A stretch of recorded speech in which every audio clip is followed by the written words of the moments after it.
मोती कार्यक्रम में आपका स्वागत है। ओम शांति। श्रेष्ठ जीवन व्यतीत करने वाले पथिकों के लिए कहा गया है, 3 सीढ़ियाँ बताई गई हैं। उनको कहा जाता है त्याग, तपस्या और सेवा। ये तीनों नंबर वाइज हैं। त्याग, त्याग से तपस्या, तपस्या से सेवा की योग्यता आती है। अब हम देखते हैं कि जो भी हमारे आत्माएं, श्रेष्ठ कर्म करने वाली आत्माएं, हमारे भाई बहन श्रेष्ठ जीवन व्यतीत करने के मार्ग पे चलते हैं, वो इन तीनों सीढ़ियों को किस प्रकार से इनके ऊपर चलते हैं। तो हम देखते हैं सबसे पहली बात त्याग।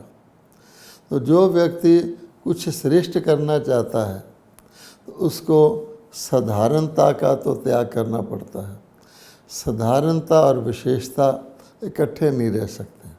अगर किसी को कुछ विशेष करना है तो उसको साधारणता से ऊपर उठना पड़ता है। अपने संकल्प का, अपने बोल का, कर्म का, संबंध संपर्क का ध्यान रखना पड़ता है कि मेरा संकल्प भी साधारण ना हो, मेरा व्यवहार भी साधारण ना हो, विशेष कुछ हो। इसलिए त्याग में हमें साधारणता का त्याग करना ही होता है। हर व्यक्ति जो विशेष बनना चाहता है वो साधारण नहीं होता। जैसे आप देखते हैं जिसको हम VIP कहते हैं, जो विशिष्ट व्यक्ति होते हैं, जो समाज की किसी भी बात की रिस्पॉन्सिबिलिटी लेते हैं, उनका जीवन साधारण नहीं होता है। अगर किसी देश के प्रधानमंत्री को एक जगह से दूसरी जगह जाना होता है तो उसके कार गुजरने के समय ट्रैफिक को रोक दिया जाता है ताकि उसका समय नष्ट ना हो, जल्दी से जल्दी पहुँचे। इसी प्रकार से फायर ब्रिगेड के लिए हम देखते हैं कि कहीं आग लगी होती है तो फायर ब्रिगेड जो इंजन जाता है और उसके साथ अन्य साधन जाते हैं तो घंटी बजाते हुए जाते हैं और फायर ब्रिगेड के लिए सारे रास्ते खोल दिए जाते हैं। उसके के लिए ट्रैफिक की बाधाएं भी रोक दी जाती हैं। एम्बुलेंस के लिए भी जगह जगह लिखा होता है, एम्बुलेंस जा रही हो एम्बुलेंस को पहले जाने दो। तो कहने का भाव है कि साधारणता को त्यागने से विशेषता आती है। तो अगर व्यक्ति ने त्याग का जीवन व्यतीत करना है तो साधारणता को त्यागना होता है। और दूसरी बात है भोगी जीवन। इस दुनिया के अंदर जितने भी लोग हैं, जिसको हम गृहस्थी कहते हैं, परिवार वाले कहते हैं, वो एक प्रकार का भोगी जीवन जी रहे हैं, अर्थात उपभोक्ता कहा जाता है। वो भोग करते हैं, उनको जो भी धन उपार्जन करना होता है अपने परिवार की पालना के लिए करते हैं, और भी कुछ शिक्षा ग्रहण करते हैं, कोई कला ग्रहण करते हैं। सारे का पर्पस यही होता है कि हम शरीर निर्वाह के लिए धन उपार्जन करें और उस धन को अपने परिवार के लिए प्रयोग करें। भोगी जीवन के अगेंस्ट योगी जीवन होता है। तो भोग का मतलब होता है खर्चना और योग का मतलब होता है जोड़ना। वैसे भी हिंदी में योग को जोड़ना कहते हैं। 2 से 2 जोड़ा जाए तो 2 का 2 से योग यानी 4 हो जाता है। तो 2 प्रकार के जीवन हैं। तो कई मनुष्य तो इस जीवन में आते हैं, वो सोचते हैं कि भोगने के लिए जीवन बना है।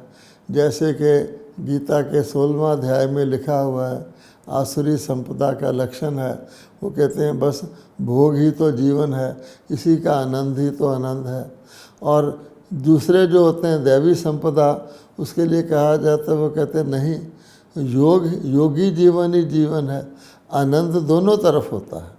आप देखेंगे खर्चने में भी सुख होता है, कमाने में भी सुख होता है, लेकिन दोनों प्रकार के आनंद में फ़र्क होता है। कमाने का जो सुख है, उसका जो आनंद है कि मेरे पास कमा रहा हूँ, मेरे पास जमा हो रहा है, उसका लगातार अंदर गहरा सुख रहता है कि मेरी जितनी मैं ऐड कर रहा हूँ, अपना जमा कर रहा हूँ पूंजी, वो मेरे पास है, उसको कभी भी मैं खर्च कर सकता हूँ, इसकी खुशी ही व्यक्ति को खुश रखती है। और जो व्यक्ति खर्चने वाला होता है वो खर्च कर टेम्परेरी तो खुश हो जाता है, लेकिन वो जानता है कि मेरी पूंजी घट गई। ये उसी प्रकार से है जैसे कहते हैं कि नीचे आना आसान होता है, ऊपर चढ़ना मुश्किल होता है। खर्चना आसान होता है, कमाना मुश्किल होता है। कोई व्यक्ति सारे दिन की कमाई 10 मिनट में भी खर्च सकता है। पहाड़ी पर कार चढ़ रही है तो चढ़ने में उसको काफ़ी मेहनत करनी पड़ती है, उतरते समय तो उसका इंजन भी बंद कर देते हैं। इस प्रकार से हम देखेंगे, एक तो हमें साधारणता का त्याग, दूसरे हमें भोगी जीवन का त्याग, और तीसरे स्वार्थ का त्याग। क्योंकि जब व्यक्ति श्रेष्ठ कार्य के निकलता है तो वो जन कल्याण के लिए निकलता है। उसके कर्म जो होते हैं सबके लिए होते हैं, बहुधा लोगों के लिए होते हैं, और अपने लिए या अपने परिवार के लिए ही नहीं होते, जिसको कहते हैं स्वार्थ के लिए नहीं होते। उसका जीवन जिसको कहते हैं समाज के लिए होता है, पब्लिक के लिए होता है, सेवा के लिए होता है। तो त्याग करने वाला फिर अपने निजी स्वार्थ का भी त्याग करता है। आप जानते हैं जितने भी लोग सोशल वर्कर होते हैं या देशभगत होते हैं, पब्लिक लाइफ में आते हैं, तो वो अपना अधिक से अधिक समय जो है पब्लिक के लिए देते हैं। वो समझते हैं कि यही मेरा असली कर्तव्य है, बाकी सामान्य खाने पाने रहने के लिए वो अपने परिवार के अंदर आते हैं। तो इसलिए जो व्यक्ति इस प्रकार के त्यागी बनते हैं, जो हमने कहा श्रेष्ठ जीवन के लिए पहला स्टेप त्याग है, तो ऐसे त्यागी जो होते हैं जब वो त्याग करते हैं तो कर्मों की गति के अनुसार त्याग का भाग्य अवश्य मिलता है।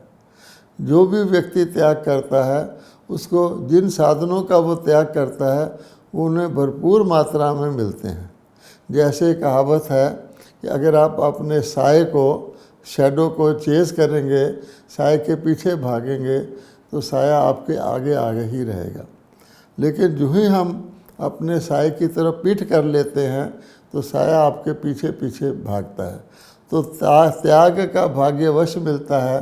तो आप देखेंगे जितने लोग त्याग करते हैं, जिस प्रकार का भी उस जिस चीज़ का वो त्याग करते हैं वो स्वतः ही उनके आगे, उनके चरणों में आ जाती है और बहुत मात्रा में आ जाती है।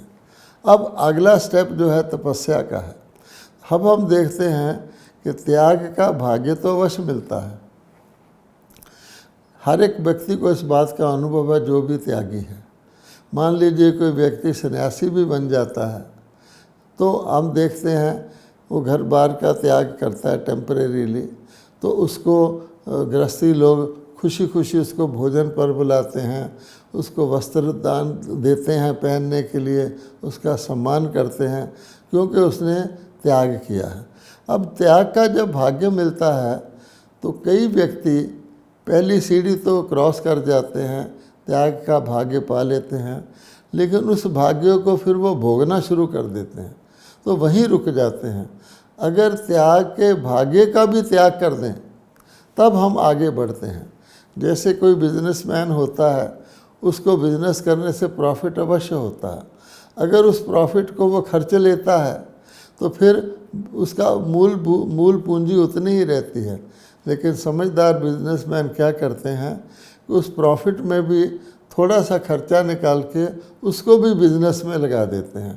तो इस प्रकार से जो अपने भाग्य को रीइन्वेस्ट करते रहते हैं, अपने बिजनेस में लगाते रहते हैं, उनकी पूंजी बढ़ती रहती है। इसी प्रकार जीवन का भी एक बिजनेस है। बिजनेस में होता है बिजीनेस, कि हम किस बात में व्यस्त हैं, किस बात में बिजी हैं। इसलिए ये जो कहा गया है त्याग का भाग्य, तो अगर हम तपस्या की तरफ जाना चाहते हैं, उसका नेक्स्ट सीढ़ी की तरफ जाना चाहते हैं, तो हमें त्याग के भाग्य का भी त्याग करके उसको भी प्रयोग करना होता है तपस्या के लिए। अब तपस्या क्या है? तपस्या ये है, इससे अगली स्टेज है कि हम और भी हल्के हो जाएं, और भी ज़्यादा सूक्ष्म हो जाएं, और हमारी क्षमता जो है वो और ज़्यादा बढ़ जाए, अपने लिए कम से कम और समाज के लिए ज़्यादा से ज़्यादा हो। इसको कहा जाता तपस्या। तो तपस्या के जो इंग्रेडिएंट होते हैं, पहला है अनासक्ति। अगर हम आसक्ति के भाव से कुछ त्याग भी करते हैं, लेकिन किसी संसारिक प्राप्ति के लिए त्याग करते हैं, तो हम तपस्या नहीं कर रहे हैं। तपस्या का मतलब है चारों तरफ से अनासक्ति, जिसको हम यूँ भी कह सकते हैं न्यारा और प्यारा। कई लोग सोचते हैं कि अगर हम न्यारे हो जाएं तो हम प्यारे कैसे होंगे, और अगर हम प्यारे हो जाएं तो हम न्यारे कैसे हो जाएं। इसी का नाम तपस्या है। अब जैसे हम परमात्मा के लिए देखते हैं, परमात्मा सबसे न्यारा है। परमात्मा किसी के साथ मोह नहीं रखता, अटैचमेंट नहीं रखता, किसी की साइड नहीं लेता, बिल्कुल न्यारा है। लेकिन टोटली न्यारा है, इसलिए परमात्मा जितना न्यारा है उतना सभी का प्यारा भी परमात्मा ही है। तो वास्तव में न्यारापन ही प्यारा बनाता है। अगर हम प्यारे बन जाते हैं तो फिर सबके प्यारे नहीं हो सकते, थोड़े के प्यारे हो सकते हैं। तो तपस्या का अर्थ क्या होता है कि हम अनासक्त कर्म करें, लेकिन उसके अंदर आसक्ति ना रखें, और जो भी करें न्यारे हो करके करेंगे, इसको तपस्या कहते हैं। और ये तपस्या कैसे हो सकती है? हम सब जानते हैं कि अगर हम अपने आप को शरीर मानते हैं तो शरीर के साथ पहले तो शरीर की पालन पोषण, शरीर की क्रियाएं जुड़ी हुई हैं, फिर उसके बाद शरीर के साथ संबंध जुड़े हुए हैं सारे के सारे। तो भगवत गीता में भी जैसे कहा गया है, देह और देह के संबंधों को भूलकर फिर तुम कर्म करो, मुझे याद करके कर्म करो। सर्वधर्मान परित्यज, अर्थात देह से कनेक्टेड जो चीज़ें हैं, तो पहले तो उसमें शरीर आता है।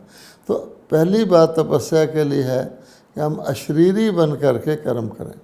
अशरीरी का अर्थ होता है कि अपने आप को आत्मा मान के, शरीर को माध्यम मान के, शरीर के द्वारा कर्म करें, जिसको हम कहते हैं ईटिंग टू लिव, कि शरीर निर्वाह करें, लेकिन जीवन जीने के लिए एक तपस्वी का जीवन, एक सेवक का जीवन जीने के लिए, ना कि उसमें आसक्ति रखें कि उस तपस्या, उसके फल से मुझे जो कुछ मैं कर रहा हूँ थोड़ी बहुत मुझे ज़्यादा प्राप्ति हो जाए, अच्छी प्राप्ति हो जाए। और तपस्या का दूसरा अर्थ ये भी होता है कि लाइक्स एंड डिसलाइक्स, कि मनुष्य को अपने जीवन में हम देखते हैं कई चीज़ें हम पसंद करते हैं और कई चीज़ें हैं जिनको हम पसंद नहीं करते। आध्यात्मिक भाषा में इसको राग और द्वेष कहा जाता है। तो जो चीज़ें हमें अट्रैक्ट करती हैं उसको हम राग कहते हैं, और जो चीज़ें हमें अच्छी नहीं लगती उसको हम द्वेष कहते हैं। अगर इस चीज़ का और उदाहरण लें तो हम पाएंगे AC और DC दो तरह की बिजली होती है। अब दो तरह की बिजली में जो DC होती है वो पकड़ती है, और जो AC होती है वो धक्का मारती है, हम जानते हैं। इसी प्रकार से इस दुनिया के अंदर तपस्वी व्यक्ति वो होता है जो ना तो धक्का खाए और ना पकड़ा जाए, अर्थात वो न्यारा और प्यारा होकर जीवन व्यतीत करे। इसके लिए जैसे हम पहले भी बात करते आए हैं, हमें एक्टर का एग्जाम्पल जीवन में धारण करना चाहिए। हम भी एक्टर हैं। दुनिया का एक्टर तो 3-4 घंटे के नाटक में एक्ट करता है, लेकिन वो पूरी एक्टिंग करते हुए हर वक्त ये समझता है कि मैं जो रोल कर रहा हूँ मैं ये नहीं हूँ, मैं एक अलग हस्ती हूँ, मेरा व्यक्तित्व अलग है, मेरा नाम अलग है, मेरा परिवार अलग है, मेरा घर भी अलग है, और मैं अपना एक्टिंग का रोल पूरा करके अपने एक्टिंग के वस्त्र उतार दूंगा और अपने नॉर्मल ड्रेस में वापस अपने घर में जाऊंगा, जहां मेरी एक अलग हस्ती है। इस प्रकार से वो व्यक्ति न्यारेपन से एक्टिंग करता है। इसी तरह से तपस्या का मतलब होता है कि हम इस संसार में आए हैं, हमें कुछ रोल मिला है, रोल आत्मा को मिला है। तो अगर हम आत्मा मान करके शरीर के द्वारा कर्म करेंगे तो यही तपस्या है। हमने देखना है कि सारे दिन में हम कितना समय अपने को आत्मा मान के, शरीर को माध्यम बन के कर्म करते हैं, अशरीरी होकर कर्म करते हैं, न्यारे होकर कर्म करते हैं, और कितना समय हम भूल करके विस्मृति में आके शरीर मान के कर्म करने लग जाते हैं। तो तपस्या का मतलब क्या हुआ कि जो चीज़ हमको पसंद है, हम उसको लाइक करते हैं, किसी भी प्रकार की चीज़ है, उससे हम अपने आप को विड्रॉ करें, उससे हम नष्टो मोहा बने, अर्थात वो चीज़ हमें पकड़े नहीं। और जो चीज़ हम डिसलाइक करते हैं, जिस चीज़ से हम समझते हैं कि हमें पसंद नहीं है, उसको हम पसंद करना शुरू करें, जिसको कहा जाता है न्यारा और प्यारा। लेकिन न्यारे और प्यारे में भी क्या होता है, हमें किस चीज़ से न्यारा होना है और किस चीज़ से प्यारा होना है, इसकी भी समझ चाहिए। ऐसा ना हो हम जिस चीज़ से न्यारा होना है उसके प्यारे हो जाएं, और जिससे प्यारा होना है उससे न्यारे हो जाएं, और हम समझें कि हम तो न्यारे और प्यारे हो गए। जैसे सब लोग जानते हैं कि हमें आत्मा बनना है, देह बांध को छोड़ना है। जन्मन जन्मांतर से हम अपने आप को शरीर मानते आए हैं। शरीर मानते मानते हम आत्मा को भूल ही गए हैं, जो वास्तविक सत्ता है, जो हमारी लाइफ है, जो ही सुख दुख भोगती है, जो ही अगले जन्म में जाती है, जो ही पिछले जन्म से आती है। हम इतना शरीर मानते मानते शरीर मानने लग गए हैं कि जब हमारा शरीर आत्मा त्यागती है तो हम कहते हैं आप मरे जग पर लो, मेरा तो सब कुछ खत्म हो गया। और इस युग को, इस लोक को भी हम मृत्यु लोक कहने लग गए हैं, अर्थात शरीर के साथ ही सब कुछ जोड़ते हैं। शारीरिक प्रगति को ही प्रगति मानते हैं, शारीरिक साधनों के संग्रह को ही हम अपना बेटरमेंट मानते हैं, शारीरिक संबंधों को ही अपना आधार बनाते हैं, जबकि वास्तव में हम आत्मा हैं। और आत्मा है ने शरीर धारण किया है।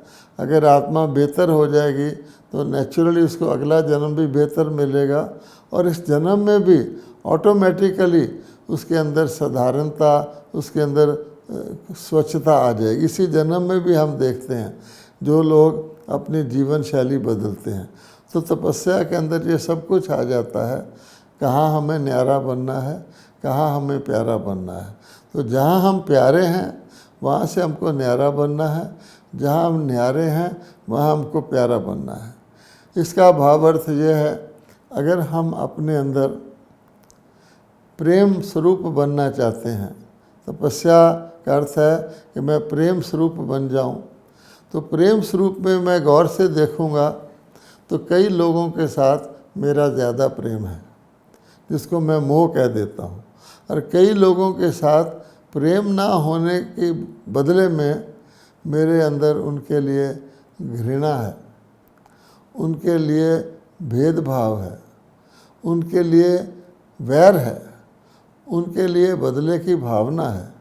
कईयों के साथ मेरा बहुत स्नेह है और कईयों के साथ मेरी ऐसी भावना है, कईयों से मैं ईर्ष्या करता हूँ, कईयों से मैं द्वेष करता हूँ। इसलिए अब आप देखेंगे तो मैं न्यारा प्यारा नहीं हुआ। तो जिनसे मैं ईर्ष्या द्वेष करता हूँ उनसे मैं ईर्ष्या द्वेष हटाऊँ तभी तो मैं प्रेम स्वरूप बनूँगा, और जिनसे मैं मोह करता हूँ उनसे मैं मोह हटाऊँ तभी मैं बाकियों के साथ प्रेम कर सकूँगा। नहीं तो कई लोग समझते हैं कि ज़िंदगी में 90% लोगों से तो मेरा प्यार है ही, 10% लोगों से नहीं हुआ तो क्या हुआ। लेकिन नहीं, प्रेम स्वरूप का मतलब है हर एक से प्रेम, एक से भी घृणा नहीं। क्योंकि अगर हम एक से भी घृणा कर लेते हैं तो हम प्रेम स्वरूप नहीं हैं। अगर एक बाल्टी में अमृत भरा हुआ है, अब उसमें आप एक ड्रॉप भी विष का डाल देंगे तो अमृत नहीं रहेगा। इसलिए तपस्या का अर्थ यही है कि हम यूनिपोलर हो जाएं, अर्थात हम प्रेम स्वरूप बने, शांति स्वरूप बने। तो फिर हमारे अंदर अशांति नहीं आनी चाहिए, घृणा नहीं आनी चाहिए। ये बहुत इम्पोर्टेंट है। इसको ही तपस्या कहा जाता है। अब तीसरा विषय आता है सेवा। हमने कहा था त्याग के बाद तपस्या, तपस्या के बाद सेवा।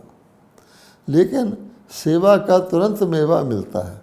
हाँ, आप देखते हैं जब भी आप किसी भी प्रकार की सेवा करते हैं तो आप उसका तुरंत फल मिल जाता है खुशी के रूप में। आंतरिक खुशी व्यक्ति को मिलती है। अगर कोई व्यक्ति सड़क के किनारे खड़ा है और कोई बूढ़ी माता उसको कहती है बेटा मुझे सड़क पार करवा दो, अब आपकी ये ड्यूटी तो नहीं है आप सड़क पार कराएं, लेकिन अगर आप दया भाव से, इंसानियत के नाते से उसको सड़क पार करवा देते हैं तो आपके दिल के अंदर फ़ौरन खुशी पैदा हो जाती है, क्योंकि आपने सेवा की, निस्वार्थ सेवा की। अब क्योंकि सेवा का फल तुरंत मिलता है, सेवा का वर्तमान फल भी मिलता है और भविष्य फल भी मिलता है, तो हर व्यक्ति जो है जो श्रेष्ठता के मार्ग पे चलता है वो त्याग तो कर लेता है, तपस्या के उसको जंप मार के वो सेवा में लग जाता है, क्योंकि सेवा तुरंत खुशी देती है।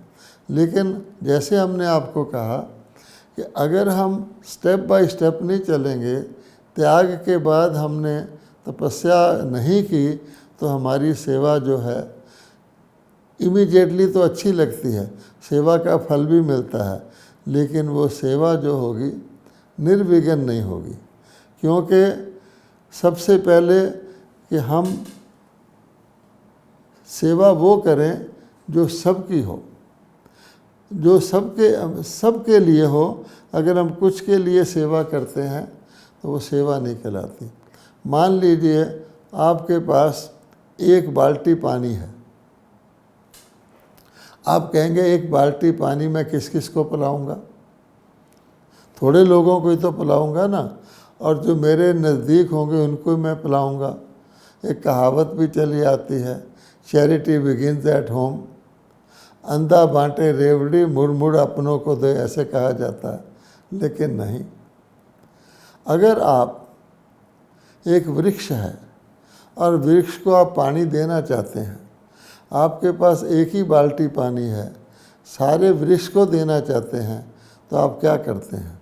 वृक्ष की जड़ में पानी डाल देते हैं। तो वो जड़ में डाला हुआ पानी, उसका कुछ ना कुछ अंश सारे वृक्ष को पहुंच जाता है। जिस प्रकार हम कोई भोजन खाते हैं जिससे हमारा खून बनता है, तो हम तो दूध का गिलास पी लेते हैं, लेकिन उस दूध के गिलास से जो शक्ति बनती है, जो उससे खून बनता है या कोई शक्ति बनती है, वो कुछ ना कुछ अंश उसका हमारे सिर से पैर तक सारे शरीर की पुष्टि करता है। इसी प्रकार से सेवा वो होती है जिसको हम निस्वार्थ सेवा कहते हैं, जिसका प्रभाव सबके लिए हो, अर्थात वो विरहद सेवा हो। नहीं तो वो सेवा किसी न किसी प्रकार के स्वार्थ से या किसी न किसी प्रकार की बाधा से, लिमिट के अंदर आ जाती है। तो इसलिए अगर व्यक्ति ने त्याग किया हुआ होगा, तपस्या के द्वारा पास किया हुआ होगा, तब उसकी सेवा यथार्थ होगी और वो सेवा निर्विघ्न होगी। निर्विघ्न का अर्थ है उस सेवा में कोई रुकावट नहीं आ सकती है, और उसमें निस्वार्थ होगी। वो सेवा कुछ लोगों के लिए नहीं होगी। आज भी लोग सेवा करते हैं, लेकिन आप देखेंगे उनकी सेवा किसी सेक्शन के लिए होती है। जैसे कई लोग हैं वो अंध विद्यालय खोलते हैं कि अंधों के लिए हम कुछ करते हैं। अब वो केवल अंधों की सेवा करते हैं, जबकि हो सकता है कई आँखों वालों को उनकी सेवा की ज़्यादा ज़रूरत हो। इसी प्रकार कोई विधवा आश्रम खोलते हैं, कोई अपनी जाति पाति के लिए करते हैं कि जैन विद्यालय खोल देते हैं या जैन धर्मशाला खोल देते हैं। मैं एग्जांपल दे रहा हूँ। इसी प्रकार से कोई अपने देश के लिए करते हैं कि मैं भारत की सेवा कर रहा हूँ, कोई अपने धर्म के लिए करते हैं, मैं हिंदू धर्म की सेवा कर रहा हूँ, आदि आदि। तो कहने का भाव ये है कि जो वो सेवा जो सब तक पहुँचे वो, और वो निर्विघ्न चले। नहीं तो जिस व्यक्ति के अंदर तपस्या से क्रॉस नहीं करेगा, उसकी सेवा में बीच में कभी ना कभी विघ्न आ जाएगा। मान लीजिए 10 व्यक्ति एक सेवा कर रहे हैं, तो 10 व्यक्ति मिल कर के सेवा कर रहे हैं। अब वो व्यक्ति उनके साथ भी कंपटीशन में आ जाता है कि मेरी सेवा इनसे श्रेष्ठ हो, मुझे सेवा का ज़्यादा मौका मिले, मेरा कुछ नाम हो, इस व्यक्ति ने सेवा की है। तो सेवा निष्काम सेवा कहा गया कि सबसे श्रेष्ठ होती है। तो निष्काम सेवा निस्वार्थ सेवा ही हो सकती है, इसलिए बेहद की सेवा होनी चाहिए। अब आपको उदाहरण देते हैं कि सेवा में हद की सेवा और बेहद की सेवा में क्या फ़र्क है। एक ही कर्म है, उस कर्म से कैसे थोड़ा फल निकलता है, कैसे कुछ ज़्यादा फल निकलता है और कैसे बहुत ज़्यादा फल मिलता है। अब आप बीज को ले लें, अगर आप गोभी का, फूल गोभी या पत्ता गोभी का बीज लगाते हैं तो उससे आपको एक ही फूल गोभी मिलती है, एक ही पत्ता गोभी मिलती है, 1:1 है।